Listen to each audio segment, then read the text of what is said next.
একটি সম্প্রদায়ের কাছে যাবে যারা আলেম, আহলুল কিতাব, যারা কিতাবের পণ্ডিত।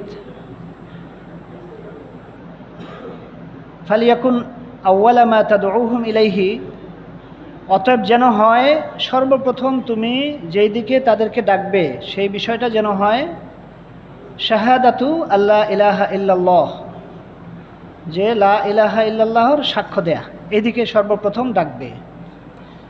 অফি রিওয়ায়াতিন, অন্য রিওয়ায়াতে এসেছে ইলা আইয়ুহিদুল্লাহ, যে আল্লাহর একাত্মবাদের দিকে ডাকবে। ফাইনহুম আতাউকা লিযালিকা, যদি এই ব্যাপারে তারা তোমার আনুগত্য করে, ফাআলিমহুম, তবে তুমি তাদেরকে জানিয়ে দাও আন্নাল্লাহ ইফতারাদা আলাইহিম খামসা সালাওয়াতিন ফি কুল্লি ইয়াউমিন ওয়া লাইলা, যে আল্লাহ তাআলা তাদের উপরে 5 ওয়াক্ত সালাত ফরজ করেছেন প্রতিদিন এবং রাতে। ফাইনহুম আতাউকা লিযালিকা, যদি এই ব্যাপারে তারা আনুগত্য করে, ফাআলিমহুম, তাদেরকে জানিয়ে দাও আন্নাল্লাহ ইফতারাদা আলাইহিম সাদাকাতান, যে আল্লাহ তাদের উপর ফরজ করেছেন যাকাত, তুখাযু মিন আগনিয়াইহিম ফাতুরাদ্দু আলা ফুকারাইহিম, তাদের ধনীদের থেকে এই যাকাতটা গ্রহণ করবে আর তাদের গরিবদের মধ্যে বন্টন করবে।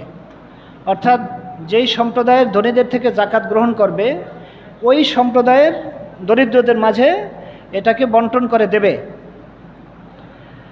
ফাইনহুম আতাউকা লিযালিকা, যদি তারা তোমার এ ব্যাপারে আনুগত্য করে, ফাইয়াকা ওয়া কারাইমা আমওয়ালিহিম, তবে খবরদার তুমি বেঁচে থাকো যে বেছে বেছে তাদের খালি ভালো ভালো সম্পদগুলো যাকাত হিসাবে নিয়ে নেবে, এই জাতীয় জুলুম করা থেকে বেঁচে থাকো। ওয়াত্তাকি দাওয়াতাল মাজলুম, আর মাজলুমের অভিশাপ থেকে নিজেকে রক্ষা করো। ফাইন্নাহু লাইসা বাইনাহা ওয়া বাইনাল্লাহি হিজাবুন, কেননা মাজলুমের ফরিয়াদ এবং আল্লাহর মাঝে কোনো পর্দা নাই, সরাসরি কবুল হয়ে যায়। আখরাজাহু, হাদিসটি ইমাম বুখারী এবং মুসলিম বর্ণনা করেছেন। বুখারীর হলো 1395, মুসলিমের হলো 19 এবং তিরমিজিতে আছে আপনার 625, আবু দাউদে হলো 1584, এরপর মুসনাদে আহমদে আছে। আচ্ছা, এখানে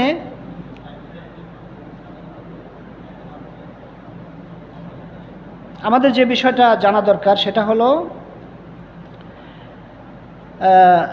যে রাসূল সাল্লাল্লাহু আলাইহি ওয়াসাল্লাম মুআয ইবনে জাবালকে দাঈ এবং শিক্ষক হিসেবে পাঠিয়েছেন এবং তাকে পরামর্শ দিয়েছেন যে তুমি এমন একটা সম্প্রদায়ের কাছে যাবে যারা বাহাস করতে জানে, অর্থাৎ তাদের ইলম আছে এই দ্বীনি ব্যাপারে, অতএব তোমাকে প্রস্তুতি নিয়ে যেতে হবে।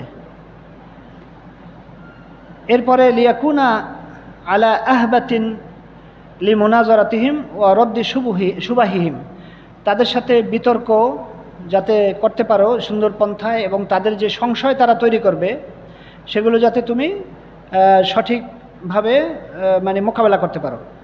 সুম্মা লিয়াবদা ফি দাওয়াতিহি বিল আহাম্মি ফাল আহাম, অতঃপর তাদেরকে যে দাওয়াত দেবে, দাওয়াত দেওয়ার ক্ষেত্রে সবচেয়ে বেশি যেটা বেশি গুরুত্বপূর্ণ সেটা আগে দেবা, তারপরের যে গুরুত্বপূর্ণ সেটা দেবে, এইভাবে। আচ্ছা, ফায়াদউন নাসা ইলা ইসলাহিল আকিদাতি আউয়ালান লিআন্নাহা আল আসাস, অতএব সে যেন সর্বপ্রথম আকিদা ইসলাহের দিকে দাওয়াত দেয়, কারণ এটাই হলো মূল। অর্থাৎ আকিদা যদি সংশোধন না হয় তাহলে তার সলাৎ কোনো কাজে আসবে না। এজন্য ভাই আসেন সলাৎ করি, আসেন সলাৎ করি, নামাজি বানাই, এই দাওয়াত এটা ভালো অবশ্যই, কিন্তু যদি বিষয়টা এই দাওয়াত যদি আমাকে আকিদার দাওয়াত থেকে মাহরুম করে রাখে এবং ভুলিয়ে রাখে, তাহলে এই দাওয়াতটা বিপদ। এখানে গুরুত্বপূর্ণ বিষয়, আমি সলাতের দিকে ডাকবো, এটা তো অবশ্যই ভালো কাজ। তারপরে আমি মানুষকে সাদাকা করার দিকে ডাকবো, ভালো কাজ, সবই ভালো কাজ। এখন এই দাওয়াত দিয়ে যদি কেউ মনে করে যে আকিদার দাওয়াতের দরকার নাই, তাহলে এটা বড় ধরনের বিপদ। কারণ এই দাওয়াত তাকে ধোঁকা দিচ্ছে যে তুমি তো অনেক ভালো কাজ করতেছো, একটা লোককে মসজিদে এনে সলাৎ পড়াইতেছো, একটা যুবক ছেলের দাড়ি রাখাইতেছো, তারপরে তাকে খারাপ পথ থেকে ফিরে আনতেছো গান বাজনা থেকে, হ্যাঁ, এই যে তার মনের যে একটা প্রশান্তি, এটার দ্বারা সে আকীদার দাওয়াত দিতেই চায় না। আমি তো অনেক ভালো কাজ করতেছি, এই লোকটা তাস খেলতো, জুয়া খেলতো, তাকে আমি মসজিদে আইনা নামাজি বানাইছি। এই যে নামাজি বানাইছি, এই আত্মতুষ্টিতে সে আকীদা সম্পর্কে কোনো মানে জ্ঞানই অর্জন করতে চায় না, অহংকার করে। এটা হলো বিপদ। অথচ এই দাওয়াতের যে মূলনীতি, এটা হলো এই হাদিস, এটা বুখারীর হাদিস, মুসলিমের হাদিস, এবং গোটা পৃথিবীর সকল মুহাদ্দিসিনে কেরামের ইজমার ভিত্তিতে বিশুদ্ধ হাদিস। এটা রাসূল বলেছেন। কাকে বলেছেন? মুআয ইবনে জাবালকে। কি জন্য বলেছেন? দাওয়াত দেওয়ার জন্য যখন পাঠিয়েছেন তার প্রিয় সাহাবী তাকে, এবং সেখানে দাওয়াত কিভাবে দেবে? সর্বপ্রথম ইলা আইয়ুহিদুল্লাহ, আল্লাহর তাওহীদের দিকে দাওয়াত দেবে। তাহলে যারাই দাওয়াতি কাজ করে, দাওয়াত ও তাবলীগের কাজ করে, সেটা রাজনৈতিক দাওয়াত হোক অথবা মানে এই আপনার আল্লাহর পথের দাওয়াত হোক, যাই হোক, তাদের প্রথম দাওয়াত হতে হবে, যদি সে নবীর তরিকা অনুসরণ করে, নবীর পদ্ধতিকে যদি সে বিশ্বাস করে এবং এটাকে যদি সর্বোৎকৃষ্ট মনে করে, তাহলে তার প্রথম কাজ হবে আকীদা সংশোধনের দাওয়াত। এটাই রাসূল শিক্ষা দিয়েছেন। সুম্মা এইভাবে বলেছেন যে অতপর, এবং এটাও বলেছে যদিও এটা তারা মানে তারপরে এটা বলো। তাহলে মানে শর্ত করার মানে কি? যদিও এটা না মানে তাহলে এটা বলে তোমার কোনো দরকার নেই।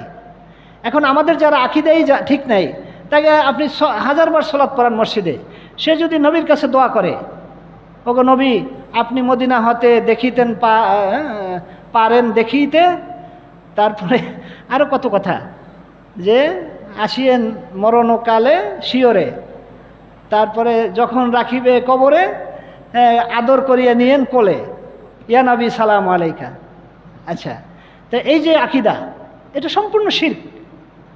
অর্থাৎ আলিমুল গায়ব একমাত্র আল্লাহ তাআলা, তিনি একমাত্র সব কিছু জানেন। ইন্নাহু হুয়াস সামিউল বাসির, একমাত্র সর্বদ্রষ্টা, একমাত্র সর্বশ্রোতা, তিনি একমাত্র, তিনি, আর কেউ না। কোনো জিবরিল ফেরেশতাও না, কোনো নবী না, কোনো রাসূল না। তাহলে এখানে এই যে কথা হচ্ছে, এখন ওনারা যদি হাজারো কান্নাকাটি করে সালাত পড়ায়, একেবারে যদি বিশাল পাগড়ি দিয়ে একেবারে মানে লম্বা পাঞ্জাবি পাগড়ি, সালাতে মনে করেন কপালে দাগ করে ফেলে, এই বিশ্বাস যার আছে সে সুস্পষ্টভাবে মুশরিক, শিরকে আকবারে লিপ্ত। তাহলে তার এই গোলটুপি, তারপরে কল্লিদার পাঞ্জাবি, কলার ছাড়া কী লাভ হবে? কোনো লাভ হবে না। তো এজন্য এটা হলো মূল আপনার দাওয়াতের মূলনীতি।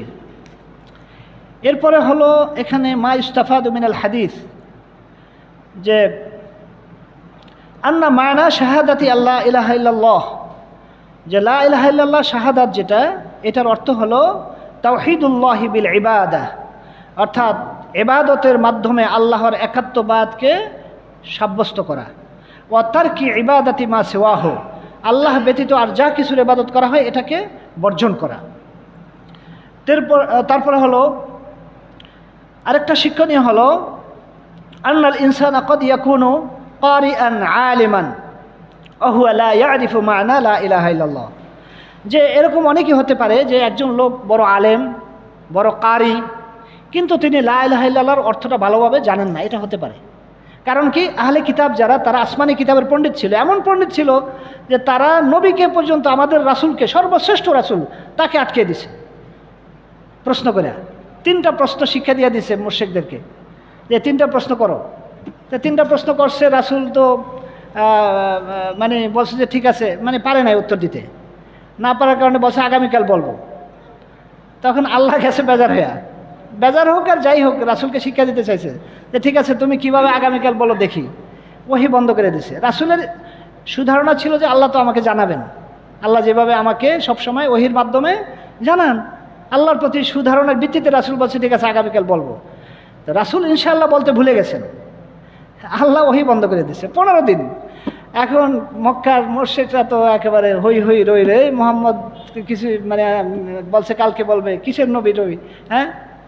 এই তখন আল্লাহ সূরা কাহফে যে আয়াত, হ্যাঁ, ওয়ালা তাকুলান্না লিশাইইন ইন্নী ফাইলুন যালিকা গাদা ইল্লা আন ইয়াশা আল্লাহ, কখনোই বলবো না তুমি এই কথা।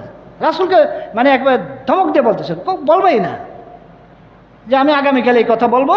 এই কথা বলা ছাড়া যে যদি আল্লাহ চান, তার মানে তোমার কোনো ক্ষমতা নেই আল্লাহর দেওয়া ক্ষমতা ছাড়া। লা হাওলা ওয়ালা কুওয়াতা ইল্লা বিল্লাহ, এই তো তাওহীদি বাণী, এটাই নবী আমাদেরকে শিক্ষা দিয়েছেন। তাহলে যে কদ ইয়াকুনু কারি, সে কারি সাহেব, কিন্তু লা ইলাহা ইল্লাল্লাহর অর্থ জানে না। এর প্রমাণ কি? প্রমাণ হলো যে বাংলাদেশের এখন বর্তমানে সবচেয়ে ভালো মানুষ আমার দেখা মতে ভদ্র, তারপরে রাসূল থেকে সম্ভবত 30-31 নম্বর সনদ পাওয়া, মানে রাসূলের যুগ থেকে 31 জনের মাধ্যমে সনদ পাইছে কোরআনের কারি হিসাবে। তিনি হলেন শায়েখ, আল্লাহ তাকে হেফাজত করুন, তার দ্বারাই জাতিকে উপকৃত করুন। তিনি হলেন শায়েখ আহমদ ইবনে ইউসুফ হাফিজাহুল্লাহ। ওনাকে আমি স্পষ্ট ভিডিওতে আপনারা পাবেন যে উনি দাঁড়িয়ে দাঁড়িয়ে মিলাদ পড়তেছে। তো মিলাদে যদি উনি বুঝতেন লা ইলাহা ইল্লাল্লাহর চূড়ান্ত অর্থটা কি, তাহলে কোনোদিনই এই মিলাদে তিনি অংশগ্রহণ করতেন না যেখানে নবীর কাছে দোয়া করা হয়। এখন এটা এই জন্য উনি খারাপ হয়ে গেছে আমি সেটা বলছি না, মানে এখানে যে শিক্ষণীয়টা যে অনেক বড় আলেম, অনেক বড় কারি, তিনি এটা করতে পারেন। এর বাস্তব প্রমাণ হলো যে বাংলাদেশের সবচেয়ে ভালো আলেম যারা এই দেশে হাদিসের খেদমত করে গেছেন, তারা হলেন ফুরফুরা এবং সারসিনা। আর এই মিলাদের যেগুলি আমি পড়তেছি বায়াত, যে আমারে কোলে নিয়েন আপনি দেখিতে পারেন, এগুলো সব তারা করতেছে।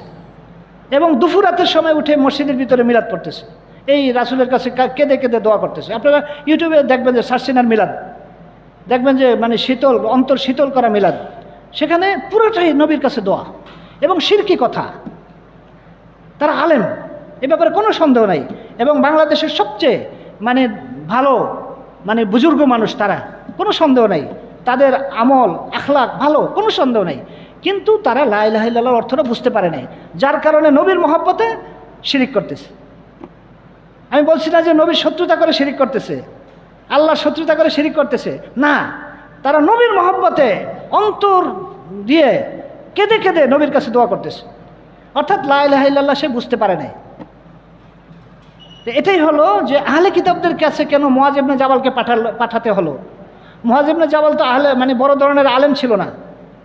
নবী সাল্লাল্লাহু আলাইহি ওয়াসাল্লামের কাছে যতটুকু শিখার সুযোগ পেয়েছে শিখেছেন, কিন্তু আহলে কিতাবরা বংশানুক্রমিক আলেম এবং তারা অনেক পণ্ডিত, কিন্তু তাদের কাছে দাওয়াত নিয়ে গেছে লা ইলাহা ইল্লাল্লাহ। এটার কারণ হলো যে এটা হতে পারে, অতএব আলেমদের বেশি অহংকার করা ঠিক না। আলেমরা আলেম হয়েছে এই জন্য অহংকার করবে যে আমি আবার লা ইলাহা ইল্লাল্লাহর অর্থ শিখব, এই মুহাম্মদ বিন আব্দুল ওয়াহাবের কিতাব তাওহীদ পড়তে হবে, এটা কেমন কথা? আমি এত বিরাট বিরাট হাদিসের কিতাব পড়ছি এবং টানছি মাথায় করে, আর আমার এসে মুহাম্মদ বিন আব্দুল ওয়াহাবের তাওহীদের কিতাব শিখাইতে। এই অহংকার মারাত্মক খারাপ। যদি এই অহংকারটা যদি না থাকতো, তাহলে এই সামান্য জিনিসের মাধ্যমে তাদের যে বিশাল মর্যাদা, এটা দুনিয়াতেও আল্লাহ বাড়িয়ে দিতেন এবং আখিরাতে তারা থাকতেন সবার আগে, নবী রাসূলদের পরেই। কিন্তু দুঃখজনক হলো যে অহংকার তাদেরকে তাওহীদের যে মূল শিক্ষাটা, এটা গ্রহণ করতে বাধা দিচ্ছে। আচ্ছা, এরপরে গেল এটা। এরপরে আরেকটা হাদিস, ওয়ালাহুমা আন সাহল ইবনে সাদ রাদিয়াল্লাহু আনহু আন্না রাসূলুল্লাহ সাল্লাল্লাহু আলাইহি ওয়াসাল্লাম ক্বালা ইয়াওমা খায়বার, যে সাহল ইবনে সাদ রাদিয়াল্লাহু তাআলা আনহু থেকে বর্ণিত যে রাসূলুল্লাহ সাল্লাল্লাহু আলাইহি ওয়াসাল্লাম খায়বারের দিন বললেন, লা উ'তিয়ান্না রায়াতা গাদান রাজুলান ইউহিব্বুল্লাহ ওয়া রাসূলুহু ওয়া ইউহিব্বুহুল্লাহু ওয়া রাসূলুহু, যে অবশ্যই আমি দেব পতাকা আগামীকাল। খায়বারের দিন বললেন এমন একজন লোককে যে নিজে আল্লাহকে এবং রাসূলকে ভালোবাসে এবং আল্লাহ এবং তার রাসূলও তাকে ভালোবাসে এবং তার হাতে বিজয় হবে, সুসংবাদ দিয়ে দিলেন। তো লোকেরা তো সারা রাত খুব অস্থির যে কে পায় তার হাতে খয়বরের যুদ্ধে বিজয় হবে। তো পরের দিন সবাই এসে একত্র হলো। তো একত্র হওয়ার পরে রাসূল দেখলেন যে কই আলী কোথায়? সবাই বলল যে সে তো চোখের ব্যথায় মানে একটু কষ্ট পাচ্ছে, আসে নাই, তাকে নিয়ে আসো। নিয়ে আসার পরে রাসূল সাল্লাল্লাহু আলাইহি ওয়াসাল্লাম একটু লালা দিয়ে থুতু দিয়ে ঝেড়ে দিলেন, এরপরে একেবারে পুরা সুস্থ হয়ে গেছে, সুবহানাল্লাহ। তারপরে পতাকা দিলেন এবং সেই যুদ্ধে আলহামদুলিল্লাহ মুসলিম বিজয় লাভ করেছে। সেখানে তিনি পতাকা দিয়ে বললেন, উনফুদ আলা রিসলিকা, যে তোমার মানে নিয়ে যাও, সামনে চলো, যেও, হাত্তা তানজিলা বিসাহাতিহিম, যতক্ষণ পর্যন্ত শত্রুদের দুর্গের সামনে তাদের আঙ্গিনায় গিয়ে পৌঁছো। সুম্মা উদউহুম ইলাল ইসলাম, অতঃপর তাদেরকে ইসলামের দিকে দাওয়াত দাও। কিসের দিকে দাওয়াত দেবে? ইসলামের দিকে। জামাতের দিকে? তাবলিগ জামাতের দিকে? তারপরে ওই পীরের মুরিদের দিকে? কেউ দেয় পীরের মুরিদের দিকে, কেউ দেয় মানে ফুরফুরা শরীফের দিকে, সারসিনার দিকে, চরমনের দিকে, জামাত ইসলামের দিকে, তাবলিগ জামাতের দিকে, তারপর দেওয়ানবাগের দিকে, সবাই যার যার দিকে। তো রাসূল বলেছেন ইসলামের দিকে দাওয়াত দাও। কিসের দিকে? ইসলামের দিকে। আচ্ছা, এখন ইসলাম কি এটা জানতে হবে। ইসলাম না জানার কারণেই এখন বিভিন্ন দরগার দিকে দেখা হচ্ছে বা পার্টির দিকে দেখা হচ্ছে। আখবিরহুম বিমা ইয়াজিবু আলাইহিম মিন হাক্কিল্লাহি তাআলা ফিহি, এবং তাদেরকে খবর দাও যে তাদের উপর কি ফরজ, আল্লাহর হক আছে। ফাওয়াল্লাহি, আল্লাহর কসম, লা আইয়াহদিয়াল্লাহু বিকা রাজুলান ওয়াহিদান খায়রুল লাকা মিন হুমরিন নাম, আল্লাহর কসম, তোমার মাধ্যমে আল্লাহ যদি একজন লোককেও হেদায়েত দেয়, এটা তোমার কাছে লাল উটের চাইতে মূল্যবান তোমার জন্য। লাল উট মানে সবচেয়ে দামি দামি উট তৎকালীন যুগের। হ্যাঁ, তোমার মাধ্যমে যদি আল্লাহ একজন লোককেও কি দেয়? হেদায়েত দেয়। অতএব তোমার বিরাট দেশ জয় করে ফেলতে হবে, বিষয় এটা না। তোমার দরকার হলো একজন লোককে তাওহীদের উপরে প্রতিষ্ঠিত করা। এখানে একটা ব্যাখ্যা হলো ইসলাম কি। ইসলামের সংজ্ঞা আমি বলবো, এরপরে জিজ্ঞাসা করব। যে যে পারবে সে একরকম, আর যে না পারবে সে আরেক রকম। ঠিক আছে, আমি এখন ইসলামের সংজ্ঞা দিচ্ছি। ওয়াহুয়াল ইস্তিসলাম, আল ইসলাম ওয়াহুয়াল ইস্তিসলামু লিল্লাহি বিত্তাওহীদি ওয়াল ইনকিয়াদু লাহু বিত্তাআতি ওয়াল খুলুসু মিনাশ শিরকি ওয়া আহলিহি, এটা হলো ইসলাম। আমি আবার বলবো, সবাই মুসলিম অথচ ইসলাম কি এটা জানে না, এটার সংজ্ঞা বলতে পারবে না। এটা একটা ভয়ঙ্কর বিষয়। বাংলাদেশের 18 কোটি মানুষের ভিতরে কয়জনে ইসলামের সংজ্ঞাটা এইভাবে দিতে পারবে? তোমার বাড়ি পারবে? পারবে না। আচ্ছা, আল ইসলামু, এটা হলো অহুয়াল ইস্তিসলাম, অহুয়াল ইস্তিসলামু লিল্লাহি বিত্তাওহীদ, আল ইস্তিসলামু লিল্লাহি বিত্তাওহীদ। তারপরে হলো ওয়াল ইনকিয়াদু লাহু বিত্তাআহ ওয়াল খুলুসু মিনাশ শিরকি ওয়া আহলিহি। তিনটা। আল ইস্তিসলামু লিল্লাহি বিত্তাওহীদ, আল ইস্তিসলাম মানে আত্মসমর্পণ করা, লিল্লাহি আল্লাহর জন্য। কিসের মাধ্যমে আত্মসমর্পণ? বিত্তাওহীদ, তাওহীদের মাধ্যমে, তাওহীদ গ্রহণ করার মাধ্যমে। তারপরে কি? ওয়াল ইনকিয়াদু লাহু বিত্তাআহ, একেবারে অনুগত হওয়া, আনুগত্যের মাধ্যমে, অর্থাৎ তার আদেশ নিষেধের বাইরে কিছু করি না, একেবারে অনুগত, যেটা বলবে সেটাই, যেটা বলবে সেটাই, যেটা বলবে আল্লাহ যা বলছে, রাসূল যা বলছে, এর বাইরে কিছু নেই। আল্লাহ বলেছে, রাসূল বলেছে, আল্লাহ বলেছে, রাসূল বলেছে, আল্লাহ বলেছে, রাসূল, অমুক বড় হুজুর বলছে, আমার পীর বাবা বলছে, তারপর অমুক ইমাম বলছে, না, এগুলো আল্লাহ রাসূলের কথার মোকাবেলা এগুলোর চাইরানোর মূল্য নেই। যদি আল্লাহ এবং রাসূলের কথার সাথে মিলে, সুন্দর, মাথার তাজ। আর যদি আল্লাহ এবং রাসূলের কথার উল্টা হয়, তাহলে সেটা ডাস্টবিনে নিক্ষেপ করতে হবে, এটার চাইরানোর মূল্য নাই। আচ্ছা, তারপর হলো ওয়াল খুলুসু মিনাশ শিরকি ওয়া আহলিহি, এবং শিরক এবং তার অনুসারীদের থেকে মুক্ত হয়ে যাওয়া, শিরক এবং তার অনুসারীদের থেকে মুক্ত হয়ে যাওয়া। তাইলে ইসলামের কয়টা অংশ? ইসলামের সংজ্ঞার ভিতর কয়টা অংশ? প্রথমটা হলো কি? আল ইস্তিসলামু লিল্লাহি বিত্তাওহীদ ওয়াল ইনকিয়াদু লাহু বিত্তাআহ ওয়াল খুলুসু মিনাশ শিরকি ওয়া আহলিহি। আচ্ছা, এখন যে সমস্ত ইসলামী দল, তারপরে মুসলিম নেতা যারা আছে, ওনারা যারা এই যে মূর্তির সামনে যায় পূজার সময় একেবারে হাত বাঁধিয়ে দাঁড়াইছে, হ্যাঁ, ওনারা কি এখান থেকে বের হতে পারছে? অনেকে যে হাত বাঁধিয়ে দাঁড়াইছে মূর্তির সামনে, আমি একজন নেতারে দেখছি, খুব জনপ্রিয় বর্তমান, ইয়ং, হ্যাঁ, উনি গেছে ভালোর জন্য, কিন্তু ওইখানে গিয়ে ওইটার যে জাঁকজমক দেখে দুর্বল হয়ে গেছে, একেবারে যায় এইভাবে দাঁড়িয়ে গেছে, এইভাবে, মানে ওইখানে গেছে আর মানে আপনার কি শাঁখারি বাজানে কি যেন বাজানা, যেই না এটা দিছে, মানে বাস সে এইভাবে দাঁড়ায় মানে কথা বলছে, নিজের ভিতরে একটা ইয়ে তৈরি হয়েছে, গাম্ভীর্য। এটা ভয়ঙ্কর বিষয়, ভয়ঙ্কর। এটা আজকে বাংলাদেশে যেখানে আমাদের নেতা নেত্রীরা মুসলিমদের ভোট নেয়, মুসলিম সাইজা মিলাদ পড়ে, তারপরে নেতার কবর জিয়ারত করে, টুপি একটা মাথার দেয়, তারপরে ইসলামী দলগুলো এ করে।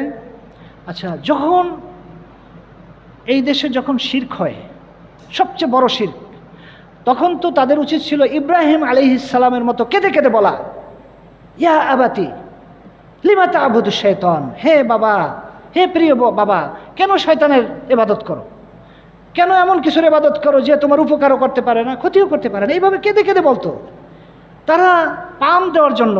এই যে নিরীহ আমার ভাই বোনেরা যারা বুঝে না, তারা দেখা দেখি, বাপদাদার দেখা দেখি, মানে এমন কিছু সামনে তারা নত হচ্ছে যারা তার উপকার করতে পারে না, বরং একেবারে অসহায়।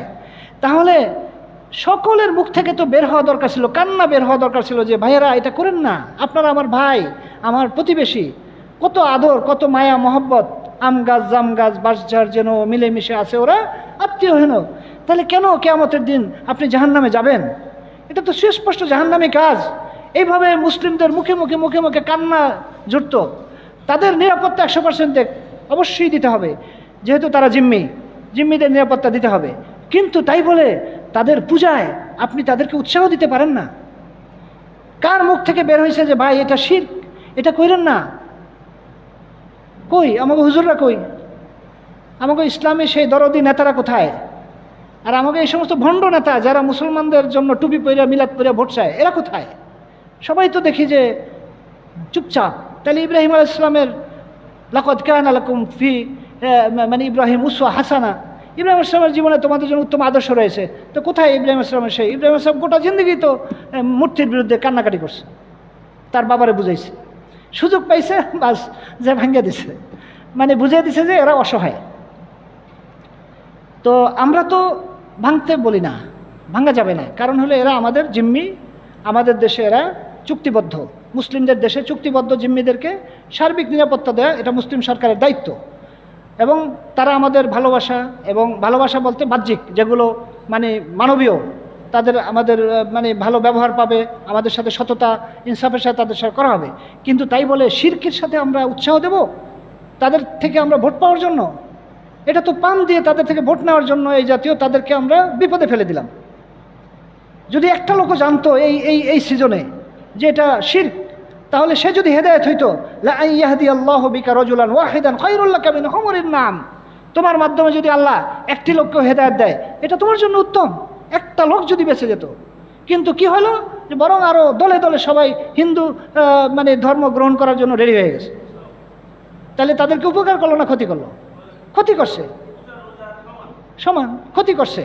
আচ্ছা, তো এই জন্য এখান থেকে আমাদেরকে অবশ্যই তওবা করতে হবে।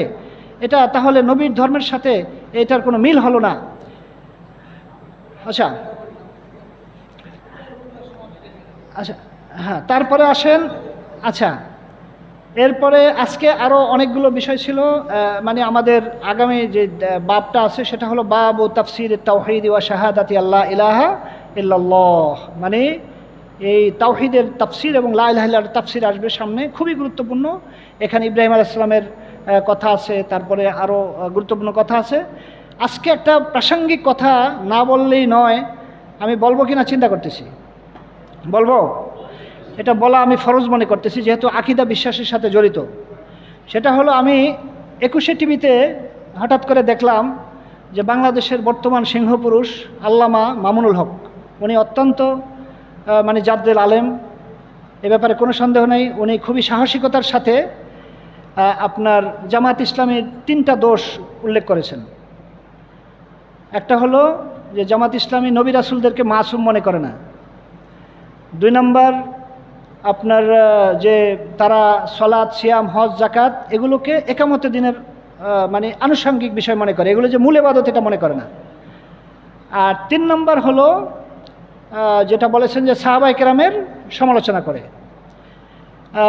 আমি ওনার সাহসিকতার এবং উনি আহ্বান জানিয়েছে জামাত যদি প্রকাশ্যে এগুলো মেনে নেয় তো কোনো সমস্যা নাই, যে মানে আল্লাহ মওদুদী সাহেবের সব আমরা মানি না, এই কথাটা বলুক। এটা উনি সঠিক আহ্বান জানিয়েছে। এটা শুধু জামাতকে আহ্বান জানিয়েছে এটা না, বরং ওনাদেরও যদি এই জাতীয় কিছু থাকে ওনারাও প্রকাশ্যে বলা দরকার। প্রত্যেকটি ইসলামী দল উচিত হলো যে তাদের যে বিষয়গুলো কোরআন সুন্নাহর সাথে সাংঘর্ষিক প্রকাশ্যে মানুষের কাছে স্বীকার করুক যে আমাদের এই সমস্যাগুলো ভুলে হয়ে গেছে, অতীতে এত এলেম মানে চর্চার সুযোগ ছিল না, এখন কোরআন হাদিস এক জায়গায় বসে টিপ দিলে সব বের হয়ে যায়। আর ওই সময় একটা হাদিসের কিতাব আনতে ইন্ডিয়া পুরা সফর করা লাগতো। তাহলে ওই সময় যে ভুলগুলো হয়েছে সেই ভুলগুলো থেকে আমরা ওগুলোর সাথে নাই। আমাদের বাবা, আমাদের দাদা হুজুর, বাবা হুজুর সবাইকে আমরা শ্রদ্ধা করি, তাদের জন্য আমরা দোয়া করি আল্লাহ তাদেরকে জান্নাতের সর্বোচ্চ মর্যাদা দিক। কিন্তু তারা এই ভুলগুলো করছে, এগুলো কোরআন হাদিস বিরোধী। এটা শুধু জামাত ইসলাম না, জামাত ইসলাম, হেফাজত ইসলাম, তারপরে চরমনাই, সারসিনা, ফুরফুরা সহ যতগুলো ইসলামী দল আছে সবার একটা ঐক্যমতে আসা উচিত। প্রথমে আমি বলবো যে জামাত ইসলামের ব্যাপারে যে অভিযোগটা এনেছে যে নবীরা সকল মাসুম না, অর্থাৎ তারা ভুল ত্রুটি করতে পারে, এটা মওদুদী রাহিমাহুল্লাহ বলেছেন। হ্যাঁ, উনি বলতেছেন যে না মাসুম। আসলে বিষয়টা দুইটার মাঝামাঝি। আল্লাহ মওদুদী সাহেব যেটা বলেছেন এটাকে একটু কারেকশন করতে হবে। আর উনি যে মাসুম বলে যেটা বুঝিয়েছেন যে নবীরা কোনো ভুল হতেই পারে না, অর্থাৎ নবীরা মানবীয় দুর্বলতার ঊর্ধ্বে, এই কথাটাও ভুল, বরং এটা আকীদাগত বিশ্বাস ভুল। কারণ হলো রাসূলুল্লাহ সাল্লাল্লাহু আলাইহি সাল্লাম বলেছেন কুল্লু বানি আদম খাত্তাউন, যে সকল বানি আদমই খাত্তাউন। তাহলে নবী রাসূলরা তো আদমের সন্তান। তাহলে এখন যদি আমরা বলি যে নবী রাসূলদের কোনো ভুল হইতে পারে না, তাহলে আমরা নবীকে অস্বীকার করলাম, নবীর কথাকে আমরা মিথ্যা সাব্যস্ত করলাম। এটা মারাত্মক আকীদাগত ভুল। বরং আমরা যদি দেখি যে আদম আলাইহিস সালাম যে প্রথম নবী, তিনি ভুল করার কারণে তার পোশাক খুলে গেছে নাকি? তারপরে তার ব্যাপারে তো অনেক মিথ্যা জাল হাদিস দিয়ে যে তিনি এত বছর কান্নাকাটি করছে, পরে আকাশে তারকা বলছে, তারপরে মিথ্যা ওয়াজ করে মাহফিলগুলোতে। তাহলে সেই আদম আলাইহিস সালাম ভুল করছে এটা তো ওনারাই বলে, তাহলে আবার কিভাবে মাসুম হইল? মাসুম দ্বারা যদি একেবারে নির্ভুল প্রমাণ করতে চায় তাহলে এটা তো ওনারই স্ববিরোধী কথা বলছে। তাহলে কথাটা কি? কথাটা হলো যে নবী রাসূলরা মানবীয় দুর্বলতা থেকে মুক্ত নয়, কিন্তু তারা কোনো এমন পাপ করেননি যেগুলো ঘৃণিত। কিন্তু মানবীয় কোনো দুর্বলতা যদি তাদের ভুল ত্রুটি হয়ে থাকে, ওইটা সাথে সাথে ওহির মাধ্যমে আল্লাহ সংশোধন করে দিয়েছে, তাদেরকে ভুলের উপর থাকতে দেন নাই, এই দিনকে ভুল দিন প্রচার করতে দেন নাই। যেমন ধরুন আমাদের সর্বশ্রেষ্ঠ রাসূল, তিনি একজন অন্ধ আসছে, তিনি নেতাদেরকে নিয়ে ব্যস্ত ছিলেন যে তারা যাতে ইসলাম গ্রহণ করে। তখন রাসূলের একটু বিরক্তি আসলো যে সে ডিস্টার্ব করতেছে, আমি এত গুরুত্বপূর্ণ দাওয়াত দিতেছি, তার দিকে আর চোখে তাকিয়েছে। সাথে সাথে আল্লাহ আয়াত নাজিল করলো আবাসা ওয়া তাওয়াল্লা, হ্যাঁ, মুখ ভেঙে দিয়েছে, মুখ ফিরিয়ে নিয়েছে, মানে রাসূলকে একটু করলো, ইনসাল্ট করলো। হ্যাঁ, যে একজন গরিব লোক আসছে, অন্ধ লোক, ভালো লাগে নাই, মুখ ওই যে বড় লোকের দিকে, আর সাথে সাথে সংশোধন করে দিছে। তারপরে আল্লাহ রাসূলকে বলছে লিয়াগফির লাকাল্লাহু মা তাকদ্দামা মিন যামবিকা ওয়া মা তাআখার, অর্থাৎ তোমার পূর্বের এবং পরের যত ভুল আছে এগুলো যাতে আল্লাহ মাফ করে দেন, এই জন্য আমি তোমাকে এটা করেছি। তাহলে বোঝা গেল যে মানবীয় দুর্বলতা থেকে মুক্ত নয়, তবে ভুলের উপর নবী রাসূলদেরকে থাকতে দেন নাই। এটা হলো আহলে সুন্নাহ ওয়াল জামাতের আকীদা বিশ্বাস। আর তারা কোনো গর্হিত ঘৃণিত কোনো পাপ করেননি, এই হলো আকীদা বিশ্বাস। এখন ওনারা যে মাসুম বলে, এই মাসুম দিয়ে যেটা বলতে চায় যে তাদের কোনো ভুল হতেই পারে না, অর্থাৎ তারা আল্লাহ যেরকম একেবারে ঠিক ওরকম, নাউজুবিল্লাহ। মানে এই জন্যই বলে যে আল্লাহর নূরে নবী পয়দা, নবীর নূরে রাসূল, মানে সকল বস্তু পয়দা, নাউজুবিল্লাহ। তো এই মাসুম আকীদা বিরোধী। আর যদি বলতে চান যে মানে নবী রাসূলরা ভুলের উপর রাখেন নাই আল্লাহ, আর তারা কোনো গর্হিত ভুল করেন নাই যেগুলো ঘৃণিত, মানবীয় দুর্বলতার দ্বারা যা ঘটে গেছে সেগুলো আল্লাহ কি করছেন? সংশোধন করে দিয়েছেন। তাহলে এটা হলো ঠিক। তাহলে দুইজনকে মাঝামাঝি আসতে হবে। অতএব আল্লাহ বলেছেন যে তোমরা সাক্ষী হও আল্লাহর, যদি তোমার নিজের বিরুদ্ধে আসে। অতএব আমি শায়েখ আল্লামা মামুনুল হককে বলবো যে এই বিষয়টা একটা ক্লিয়ার করার জন্য। আর বাকি দুইটা ঠিক আছে, যে জামাত ইসলামী যেটা করেছে, আল্লাহ মওদুদী রাহিমাহুল্লাহ যেটা করেছেন, যে সাহাবায়ে কেরামের সমালোচনা করেছেন, এবং এটা করার পিছনে ওনার শিয়াদের বই পড়ার কারণে উনি প্রভাবিত হয়েছেন। উনি একজন মুস্তাহিদ মানুষ ছিলেন, উনি অনেক বই পড়েছেন বিভিন্ন লাইব্রেরিতে, পড়তে গিয়ে শিয়াদের বইয়ের দ্বারা প্রভাবিত হয়েছেন। এই ভুলটার কারণে আপনার জামাত ইসলামের যারা ভাই আছেন ওনারাও এই ভুল এখনও করেন।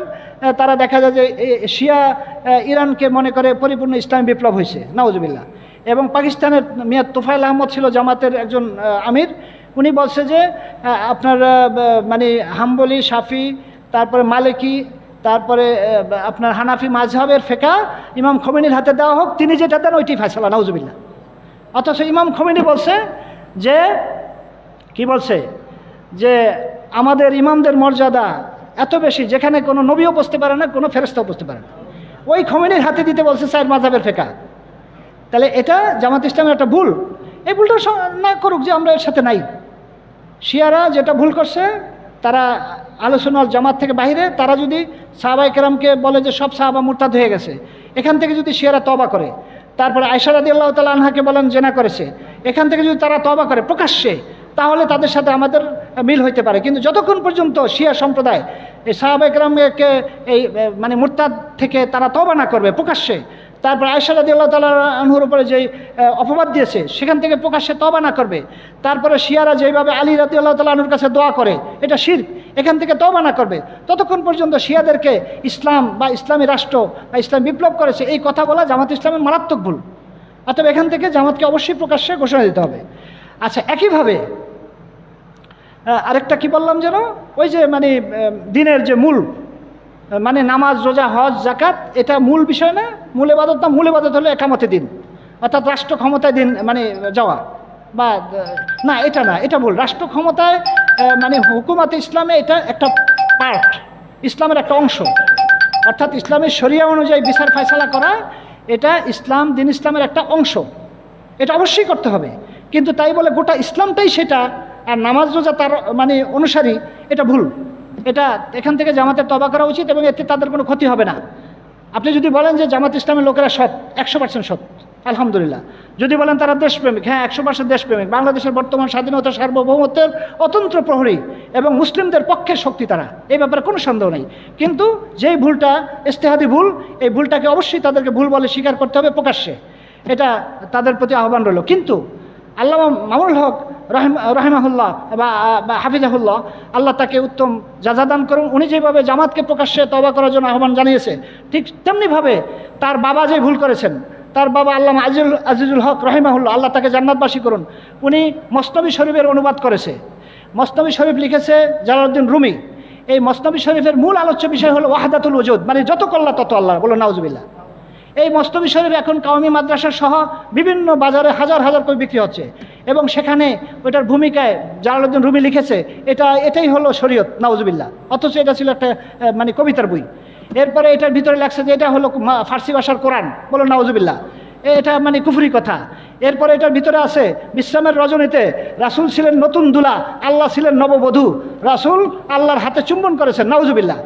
তাইলে এখান থেকে অবশ্যই মামুনুল হক, আল্লামা হাফিজাহুল্লাহ মামুনুল হক সাহেব, ওনার উচিত উনি সাহসিকতার সাথে প্রকাশ্যে ঘোষণা দিক, আমার বাবা অতীতে এইভাবে এলেমের চর্চা ছিল না, এই বইটা পেয়ে মনে করছে যে এটা ইসলামের একটা বই, উনি অনুবাদ করেছে, ভুল করেছে, আমরা এই বইয়ের সাথে সম্পর্ক ছিন্ন করলাম। হে মুসলমানরা বাংলার, তোমরা সবাই মসনবী শরীফকে বর্জন করো, এটাকে ডাস্টবিনে নিক্ষেপ করো, পায়খানায় নিক্ষেপ করো, এটা ঘোষণা দেওয়া আল্লাহ মামুনুল হক সাহেবের ইমানি দায়িত্ব, এটা আকীদাগত ব্যাপার। যদি মসনবী শরীফ দ্বারা বাংলাদেশের একটা লোক যদি জাহান্নামে যায় এই কুফরি বিশ্বাসের কারণে, তাহলে আল্লামা মামুনুল হক ঠেকে যাবেন। অতএব তার উচিত এই ব্যাপারে প্রকাশ্যে ঘোষণা দেওয়া, এবং মানে বাংলাদেশের যত কওমি মাদ্রাসা আছে, দেওবন্দি মাদ্রাসা আছে, মানে হেফাজত ইসলামের যারা আছেন, সকলে মিলে সম্মেলন করে মসনবী শরীফকে মানুষের সামনে প্রকাশ্যে এটাকে মানে লাঞ্ছিত করা, অর্থাৎ এটাকে ছুঁড়ে ফেলা যে এটার ভিতরে কুফরি কথা, এটা পায়খানার চাইতেও খারাপ। এটা যদি করে তাহলে হবে মামুনুল হক সাহেব ইনশাআল্লাহ ইসলামের একজন বলিষ্ঠ সৈনিক হিসাবে। এমনিভাবে আরও যেইগুলো আছে, যেমন চরমনায়ের যে বই আছে বেদে মারিফাত সহ, এই বইগুলির ভিতরে বলা হয়েছে যে মানে মুরিদরা যখন জিকির করে তখন আল্লাহর সাথে একেবারে দুধ এবং চিনি যেরকম মিশে যায় সেরকম মিশে যায়, বলো নাউজুবিল্লাহ। এরপরে আরও অনেক খারাপ খারাপ উদাহরণ দিচ্ছে, স্বামী স্ত্রীর সহবাসের সাথে মিল করছে, যে স্বামী স্ত্রীর সহবাসের সময় যেভাবে লাফায় ঠিক জিকিরের সময় আল্লাহর সাথে মিশে গিয়ে মুরিদ এইভাবে লাফায়, বলো নাউজুবিল্লাহ। তাহলে এগুলো প্রকাশ্যে আসা দরকার, প্রকাশ্যে ঘোষণা দিক এর মাধ্যমে সকল মুসলমানরা এক হয়ে যাবে এবং এক হয়ে ইনশাআল্লাহ বাংলাদেশ ইসলামে পরিপূর্ণ হয়ে যাবে, ইসলামে মুসলমানদের হাতে ক্ষমতা আসবে। আর যদি কারোটা বললেন, কারোটা গোপন রাখলেন, সে আপনার মানে ফুফাতো ভাই মামাতো ভাই এই জন্য তারটা বললেন না, ওইতে মানে একটু দূরের এই জন্য ওইটা বললেন, তাহলে এটা কিন্তু বেইনসাফি। অর্থাৎ বেইনসাফি দ্বারা কিছু হবে না। এরপরে তৃতীয় আমার যে কথা, সেটা হলো যে সকল ইসলামী দল মিলে বাংলাদেশের মুসলমানদের আওয়াজ তোলা উচিত। যে সকল ধর্মনিরপেক্ষ লিবারেল পার্টি আছে, যারা ওই দল সেই দল, যারা বর্তমান সংবিধানের ধারক এবং রক্ষক, যে সংবিধানে আছে যে এই সংবিধানের বাহিরে যত কিছু আইন থাকুক সেটা বাতিল, অর্থাৎ কোরআনের আইন হলো বাতিল, হাদিস হলো বাতিল। এই সংবিধানের 4 মূলনীতি হলো সমাজতন্ত্র, ধর্মনিরপেক্ষতাবাদ, জাতীয়তাবাদ, তারপরে হলো মানে 4টা এই গণতন্ত্র। এগুলো 4টা কুফরি মতবাদ এবং এগুলো সব আবিষ্কার করলো ইহুদিরা। এই 4টা হলো এই সংবিধানের মূলনীতি। এই সংবিধানকে রক্ষা করার জন্য যে বিএনপি, আওয়ামী লীগ সহ 14 দল, 12 দল, 8 দল করে এদের সাথে জোট করে ইসলামী দলগুলো এক একটা সংসদের আসন নেয়, তাহলে এটা কি আকীদাগত সমস্যা না? আমি শুনেছি যে মামুনুল হক সাহেব হেফাজত ইসলাম বিএনপির সাথে জোট করার জন্য চেষ্টা করতেছে।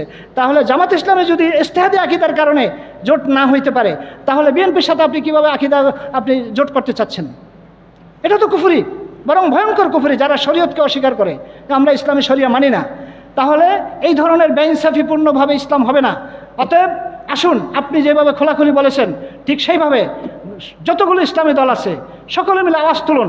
বাংলাদেশে যদি কেউ মানে ক্ষমতায় যেতে চায়, তাকে অবশ্যই এই সংবিধানের যেই কুফরি মূলনীতি আছে এটার সাথে প্রকাশ্যে ঘোষণা দিতে হবে যে আমরা এগুলোকে ঘৃণা করি, এগুলোকে আমরা বর্জন করি।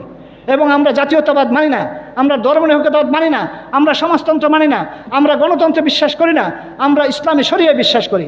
এই ঘোষণা দেওয়া না পর্যন্ত যে ইসলামী দল এই পার্টিগুলোর সাথে জোট করবে, ওরা মুনাফিক।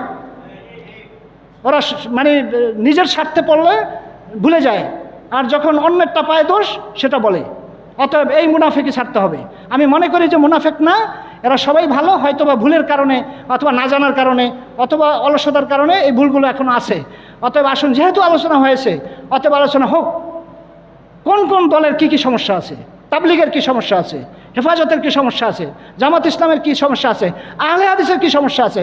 আহলে হাদিস আওয়ামী লীগ, আহলে হাদিস বিএনপি, আহলে হাদিস সিনেমা হল, এগুলো নিয়ে আহলে হাদিস দাবি করা এটা মারাত্মক অপরাধ। আপনি জামাত ইসলামী, তারপরে ওই সমস্ত চরমনাই, এদেরকে ঘৃণা করলেন, কিন্তু আপনি আওয়ামী লীগ করেন, আপনি আহলে হাদিস। এই সমস্ত ভণ্ডামি ছেড়ে দেন, এগুলো বাদ দিয়ে এগুলোতে কোনো আল্লাহর কাছে এগুলোর কোনো উপায় হবে না। অতএব সব কিছুকে বর্জন করে একেবারে পরিপূর্ণভাবে, হ্যাঁ, ইয়া আইয়ুহাল্লাযীনা আমানু তাকুল্লাহা হাক্কা তুকাতিহি ওয়া লা তামুতুন্না ইল্লা ওয়া আনতুম মুসলিমুন। আল্লাহকে যেভাবে ভয় করা উচিত সেভাবে ভয় করো এবং পরিপূর্ণভাবে আল্লাহর কাছে আত্মসমর্পণ করা ছাড়া মৃত্যুবরণ করো না। এটাই হলো তাওহীদ, এটাই হলো ইসলামী আকীদা। আজকে আকীদাগত সমস্যা সবার, অতএব সবাইকে তওবা করতে হবে এবং প্রকাশ্যে ঘোষণা দিতে হবে মানুষের সামনে, জনসম্মুখে। এতে কোনো লজ্জা করলে কিয়ামতের দিন ভয়ঙ্করভাবে লজ্জিত হবেন। আল্লাহ রাব্বুল আলামিন আমাদেরকে ইসলামকে বুঝে শুনে মেনে চলার তৌফিক দান করুন। হাযা মা ইনদি ওয়াল ইলমু ইনদাল্লাহ, আস্তাগফিরুল্লাহ লি ওয়া লাকুম ওয়া লিসাইরিল মুসলিমিন। আসসালামু আলাইকুম ওয়া রাহমাতুল্লাহি ওয়া বারাকাতুহু।